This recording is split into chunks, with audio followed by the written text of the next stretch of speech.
Hello everyone, welcome back to my YouTube channel Engineering Zindabad. I'm Pragati Agrawal and today we will be discussing one of the topics out of all these, ठीक है? And that topic is stacks. Stack, ठीक है?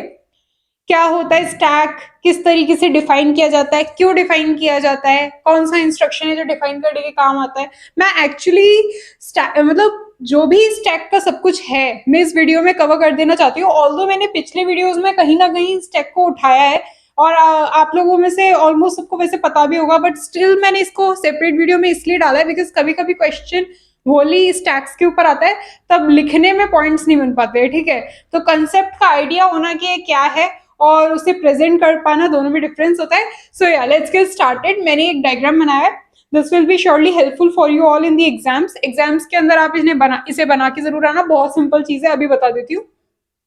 हाँ, तो stack basically क्या होता है?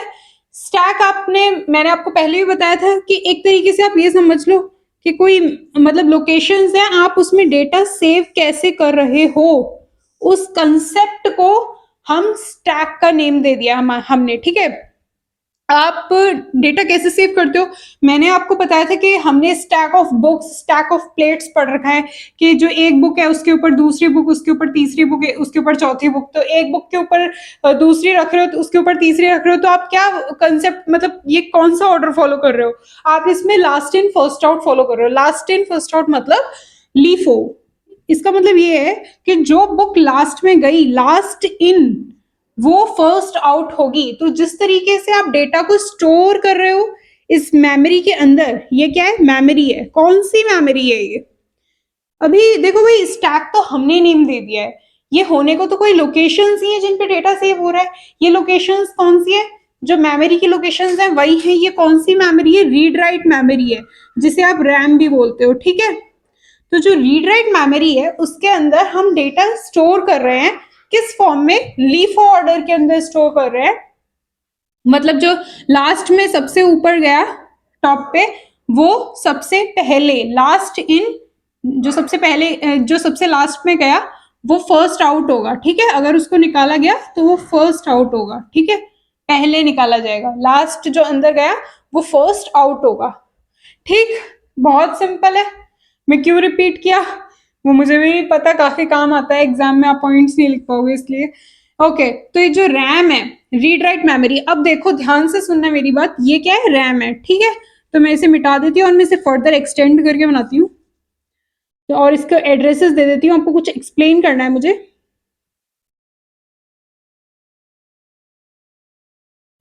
Let suppose ये 2040 पे स्टार्ट हो रहा है, 2041, 2042, 2043, ये एड्रेसेस हैं सारे के सारे मेमोरी लोकेशंस के।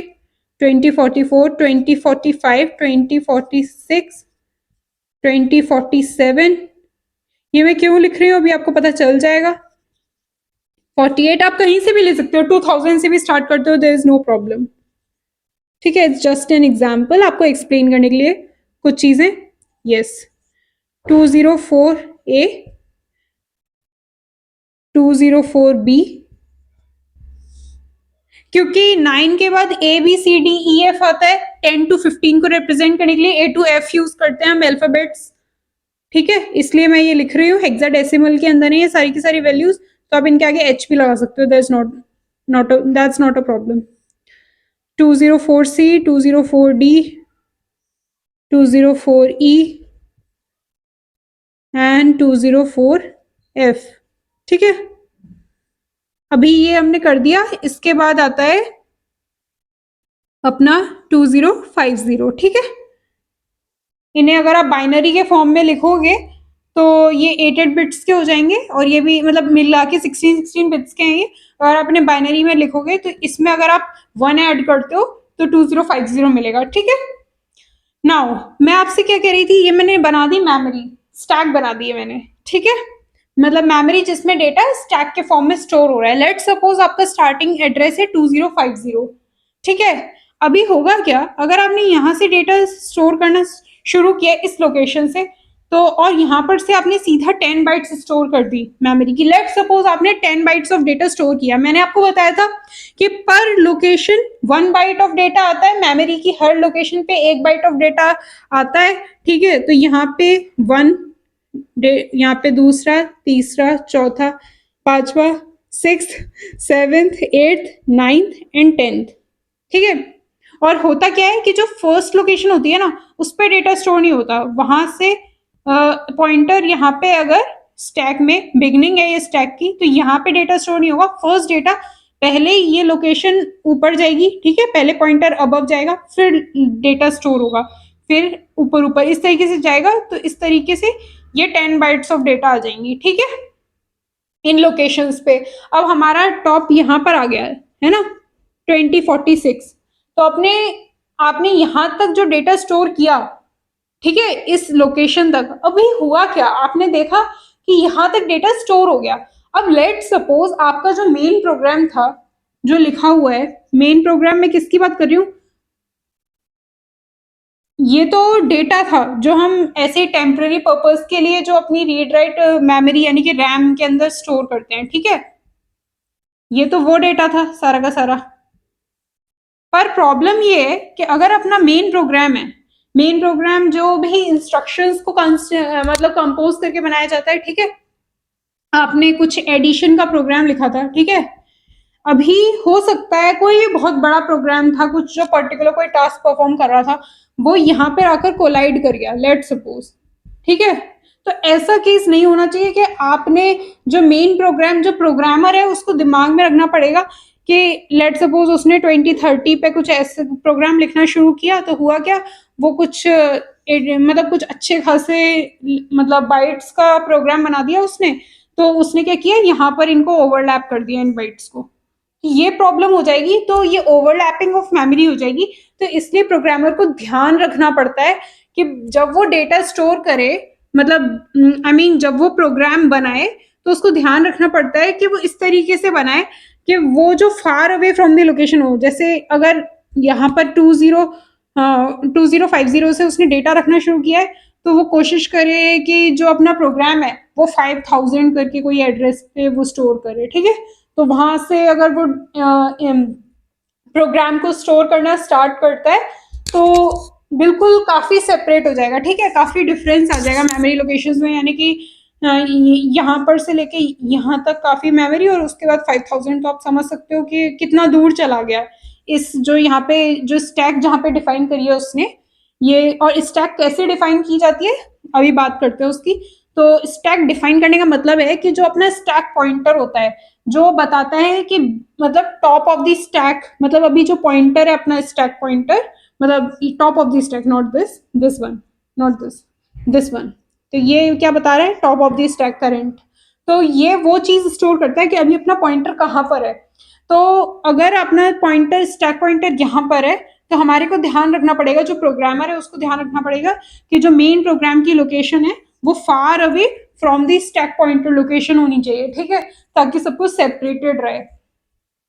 अभी डिफाइन करने की बात आती है कि हम अपनी स्टैक को डिफाइन कैसे करते हैं, इस इंस्ट्रक्शन के थ्रू डिफाइन करते हैं। डिफाइन करने का मतलब कि LXI SP 16 बिट डेटा, इसका मतलब ये है कि अगर मैं यहाँ लिख दूं LXI SP 2040, लेट सपोज मैं लिख दूं, तो इसका मतलब ये हो जाएगा, ये हेक्साडेसिमल है तो H लगा सकते हो, अभी ये लिख दिया, इसका मतलब ये है कि जो 2040 है वो स्टैक पॉइंटर के अंदर आ जाएगा। और अगर 2040 स्टैक पॉइंटर के अंदर आता है, मतलब यहाँ पे 2040 आ जाए, यानी कि टॉप ऑफ द स्टैक, तो यहाँ पर जैसे 4FFCH है, ठीक है, स्टैक पॉइंटर में, तो वो इसको पॉइंट कर रहा है, स्टैक के टॉप को पॉइंट कर रहा है। तो अगर 2040 होता तो अपना स्टैक पॉइंटर यहाँ से हटके यहाँ आ जाता है 2040 पे। तो इस जो इंस्ट्रक्शन का रोल क्या हुआ कि अपन ने स्टैक पॉइंटर को के अंदर एक पर्टिकुलर एड्रेस अपनी मर्जी से दे दिया, राइट। तो इसे कहते हैं defining of stack, defining of stack. तो हमने बात कर ली कि स्टैक होती क्या है ना, स्टैक क्या होती है, और जो लोकेशंस होती हैं जहां डेटा स्टोर हो रहा है, यानी कि रीड राइट मेमोरी होती है, रैम होती है, हमने वो भी बात कर ली। और प्रोग्रामर को ये देखकर मतलब फार अपार्ट डिफाइनिंग करनी चाहिए, इस तरीके से डिफाइनिंग करनी चाहिए कि कोलिजन ना हो एड्रेसेस का, जिन पे डेटा स्टोर हो रहा है, क्योंकि सब कुछ एक ही मेमोरी के अंदर डाल रहे हैं अपन लोग, प्रोग्राम भी उसी मेमोरी रैम के अंदर जा रहा है, और अपना जो इंस्ट्रक्शन सेट्स है जो पूरा का पूरा, मतलब आई मीन इंस्ट्रक्शन नहीं, जो डेटा है अपना, जो भी अपन रखना चाह रहे हैं, कुछ भी टेम्पररी काइंड ऑफ डेटा जो इस पर राइट करते चले आ रहे हैं, उसका अलग होना चाहिए, नहीं तो कोलिजन हो जाएगा. सो या that's pretty much about stack and stack pointer के बारे में हमने बात करी है. यहाँ पर तो मैं एसपी भी लिख देती हूँ.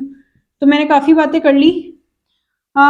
अभी अगर इसको भी आप देख रहे हो तो ये वही डायग्राम है. अगर आपको यहाँ से कंफ्यूजन हो रहा है तो मैं बता दूं कि ये फ्लैग्स हैं. ए फ्लैग्स, एक्यूमुलेटर, ठीक है, रजिस्टर ए जिसको बोलते हैं, और ये है रजिस्टर्स BCDEHL, और स्टैक पॉइंट ये सारे 8 बिट्स के, ठीक है, सारे के सारे. ये मैंने डॉट्स जहां भी लगाए हैं सारे 8 बिट्स के. ये अपना 16 बिट और ये भी अपना 16 बिट का होता है स्टैक पॉइंटर प्रोग्राम काउंटर, ठीक है. और ये अपन ने मेमोरी को, ये तो 8085 माइक्रो प्रोसेसर के ही पार्ट होते हैं, जितने भी रजिस्टर्स होते हैं मैंने हर वीडियो में बताया है ऑलमोस्ट. और जो मेमोरी है ये इसके अंदर मैंने यहाँ पे आपको एड्रेसेस दे रखे हैं 4FFC, 4FFD, 4FFE, 4FFF. आप 4000, 4001, 4002, 4003 भी लिख सकते हो, नॉट अ प्रॉब्लम, आप कंफ्यूज मत होना. और उसके बाद यहाँ पर मैंने एरो बना रखा है ये रेड कलर का, और यहाँ पर सेम टू सेम वही एड्रेस लिख रखा है जिसको ये एरो पॉइंट कर रहा है. इसका मतलब ये है कि स्टैक पॉइंटर के हमेशा टॉप ऑफ द स्टैक को अपने पास रखता है, ठीक है. तो और ये सारी की सारी क्या है, ये है इंस्ट्रक्शंस LXI जो भी स्टैक के अंदर यूज होते हैं. एक तो LXI SP 16 बिट डेटा जो मैंने बता दिया, डिफाइन स्टैक को डिफाइन करने के काम आता है. दूसरा है पुश RP. पुश का मतलब आपको पता ही है क्या है, कि जो स्टैक अपने को दे रखी है, जो भी अपन की स्टैक पॉइंटर है, जो भी एड्रेस कैरी कर रहा है उस लोकेशन पे अपने को डेटा पुश करना होता है, ठीक है. और पुश PSW, फिर पॉप RP, रजिस्टर पेयर है RP का मतलब, और PSW का मतलब प्रोग्राम स्टेटस वर्ड. हाँ, अभी मैं इस वीडियो में ये सारे इंस्ट्रक्शंस की कहानी दोबारा रिपीट नहीं करूंगी, मैंने ऑलरेडी इसका सेपरेट वीडियो बना रखा है. हाँ, मैं आपको इसका लिंक प्रोवाइड कर दूंगी डिस्क्रिप्शन में, so go do check it out. And अगर प्रॉब्लम होती है I would request you to comment below. अगर आपको नहीं समझ आया यहाँ कुछ भी, ठीक है, मैं अभी फर्दर वीडियोस में सब रूटीन्स और मैक्रोज को डिस्कस करने वाली हूँ विद एग्जांपल्स. स्टैक का भी मैं एक बेसिकली डिफरेंट एग्जांपल लेना चाहती हूँ, प्रोग्राम्स लूंगी मैं अब, क्योंकि मुझे लगता है मैंने कंसेप्ट सारे एक्सप्लेन कर दिए हैं. सिर्फ जो प्रोग्राम्स हैं like 30, there are around 30 to 40 programs, तो वो 30-40 प्रोग्राम मैं आपके साथ बिल्कुल ढंग से अलग अलग वीडियो में लेकर आऊंगी, और आपको सब कुछ क्लियर हो जाएगा. उसके बाद माइक्रो प्रोसेसर के अंदर कुछ भी बचेगा नहीं. So I hope you guys understood what I have tried to explain in this video. अगर आपको नहीं आया या फिर आया, प्लीज कमेंट डाउन बिलो. यार 60 से 70 लोग जिन्होंने मुझे सब्सक्राइब नहीं कर रखा है, आप देख रहे हो मुझे, प्लीज सब्सक्राइब कर लो, काफी मेहनत कर लगती है, please. So yeah, that's it. Thank you so much for listening to me patiently. I will be back with the other videos. Thank you.